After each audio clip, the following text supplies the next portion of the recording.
This is Jason Bradley. Thanks for checking out my How to Sing Like a Rock Star series part 2. Last time we talked all about the foundation, the breath control, what sets the stage for our voice and how powerful it is.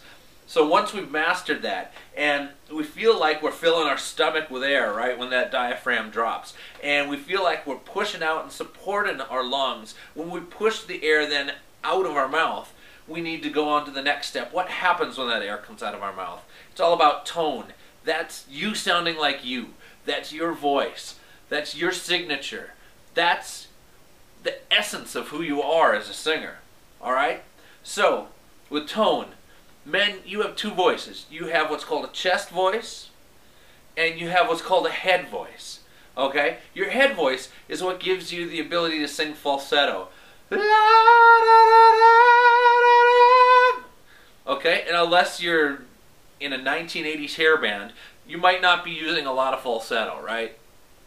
But there are times when you're going to need to use it. So make sure that you learn the difference between the two, not only so that you can come back and use your falsetto later, but because you're going to be able to need to tell the difference when you're in your chest, when you're in your head, and being able to combine those things to make a good sound.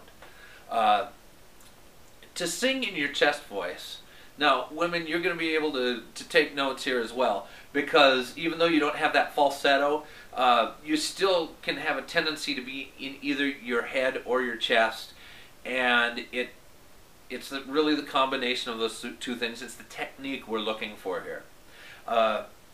In your chest voice, the back of your throat is open and it's all here, and you're not using anything above here. Okay?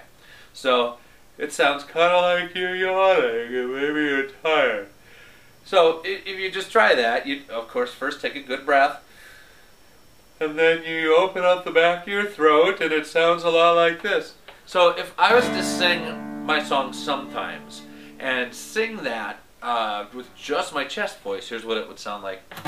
Sometimes feels like I'm down into, sometimes just don't get you. Okay? Sounds kind of ridiculous if you ask me. So we need our head voice, right? Well, our head voice is located all above here, and if we just kind of stop with keeping this open and we close it off, it sounds real nasally, right? But we can feel some resonance happening right in here, a little bit of a buzz, okay? And we're going to want some of that. But if we're just to sing the same song and sing it with just the head voice, it would sound like this. Sometimes feel like we're down into, sometimes just don't get you. Again, I think it's utterly ridiculous. A lot of people tend to sing that way, though, where they're not singing really with the chest voice. They sing a lot in their head voice, and that's where you get some of these nasally singers that their voice sounds real thin.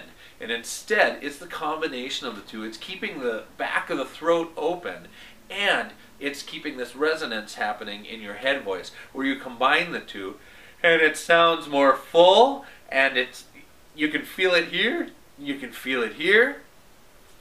And if I'm to sing the same song again, and I've got both these things happening, it would sound like this. Sometimes feel like a down into, sometimes just don't get you.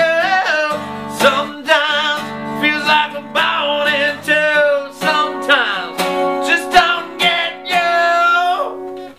Okay?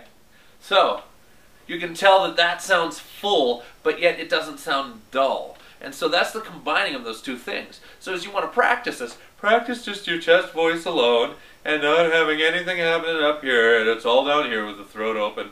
Try talking like that a bunch. And then try talking with your head voice a bunch where it's all right here in this region, and you feel the resonance, you feel the buzz happening, but there's nothing happening here. And then open them both up together, and you feel the resonance here, and you feel your throat open in the back, and that's how you get good tone, because you're using a combination of your whole instrument.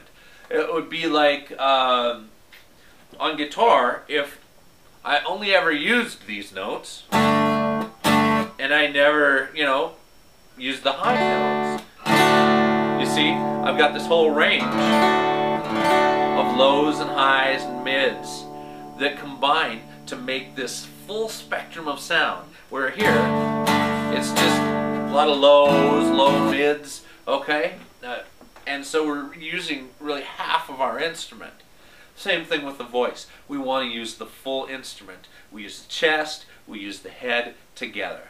So practice that, and remember, always take good breaths, support your voice with your diaphragm as it's coming right out of your chest and your head. All right? And that should give you a good head start on creating a voice that is going to be not only spectacular, but a reflection of who you are as an individual. All right? So thank you again, and good luck. See you next time.